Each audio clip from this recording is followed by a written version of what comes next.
नमस्ते, स्वागत छ तपाईहरुलाई मेरो सिम्पल कुकिङ च्यानलमा। आज म तपाईलाई मासको दालको रेसिपी शेयर गर्न जाँदैछु। मासको दाल पहिला सुरु एक रात भिजाएर राख्नुपर्छ र त्यसपछि त्यसमा धनिया अनि त्यसपछि सुकेको खुर्सानी, लसुन, अदुवा र प्याज अनि अलिकति मेथी दाना राखेर यसलाई मिक्सरमा ग्राइन्ड गर्नु पर्यो। त्यसमा थोरै ज्वानो पनि राख्ने, मैले ज्वानो भन्न बिर्सेछु। र यतिको कन्सिस्टेन्सी भएपछि चाहिँ एउटा सफा भाँडामा खनाउने। भाँडामा खनाइसकेपछि अब हेर्न सक्नुहुन्छ हामीले चाहिँ अलि पातलो भइसक्यो, पानी अलि बढी भएर अलिकति पातलो भएछ। त्यस कारणले गर्दाखेरि आधा डाडु चामलको पिठो पनि एड गर्न सकिन्छ। त्यही भएर तपाईहरुले पनि अलिकति यतिको कन्सिस्टेन्सी बनाउनको लागि चाहिँ चामलको पिठो पनि तपाईले एड गर्न सक्नुहुन्छ हामीले जसरी। र चामलको पिठोलाई पनि त्यसमा एड गरेर यसरी मिक्स गरिदिने र हेर्न सक्नुहुन्छ यस्तो कन्सिस्टेन्सी हुनु पर्यो। फुलेपछि अब ठिक्क हुन्छ पकाउन। र यसलाई राम्रोसँग मिक्स गरिसकेपछि अब यसमा स्वाद अनुसार नुन पनि तपाईले राख्न सक्नुहुन्छ। र नुन अब कति खाने हजुरहरूले हैन, त्यही अनुसार स्वाद अनुसार नुन एड गर्नुहोस्। तपाईहरुले अहिलेसम्म मेरो च्यानल सब्स्क्राइब गर्नु भएको छैन भने प्लिज च्यानललाई सब्स्क्राइब गरिदिनु होला। त्यसपछि चाहिँ अब प्याज काटिदिने, प्याज काटेर राख्ने र एउटा बोडकोमा प्याज राखेर त्यसमा चाहिँ 2 चम्चा अघिको ब्याटर राखेर मिक्स गरिदिने।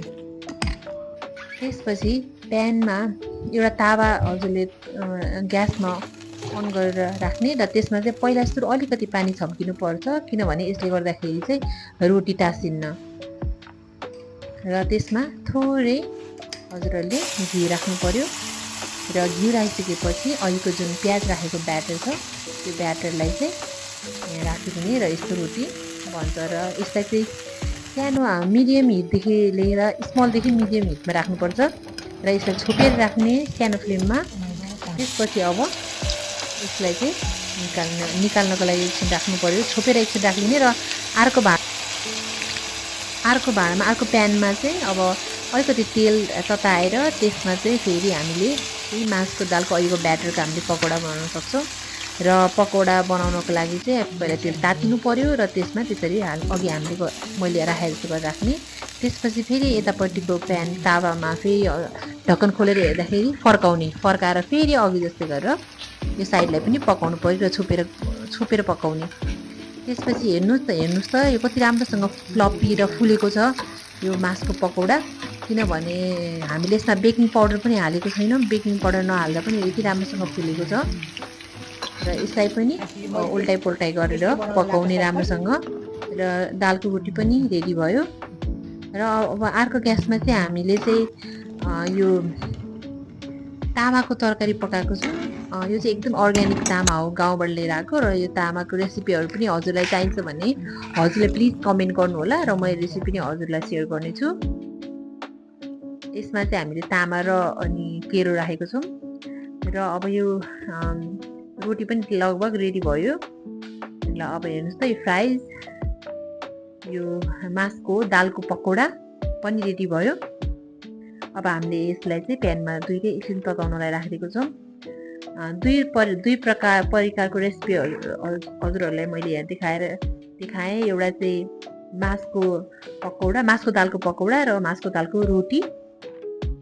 हजुरहरूले पनि घरमा यसरी नै बनाएर खान सक्नुहुन्छ। र एकदमै मासको दाल चाहिँ एकदमै हेल्दी हो, ब्याक पेनहरूको लागि प्लस अब धेरै कुराहरूको लागि चाहिँ मासको दाल एकदम राम्रो यसले चाहिँ फाइदा गर्छ।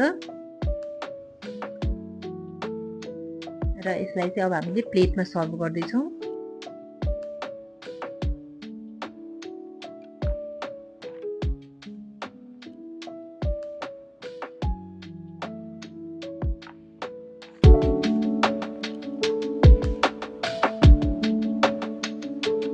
यतापट्टि सादा रोटी पनि, यो ब्याटरको सादा रोटी पनि रेडी भयो।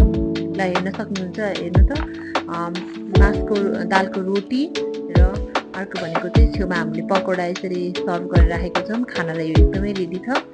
साथै यसको हामीले 3टा रेसिपी जस्तो भयो। एउटा चाहिँ मासको दालको सादा रोटी, एउटा चाहिँ प्याज हालेको प्याजी रोटी भयो।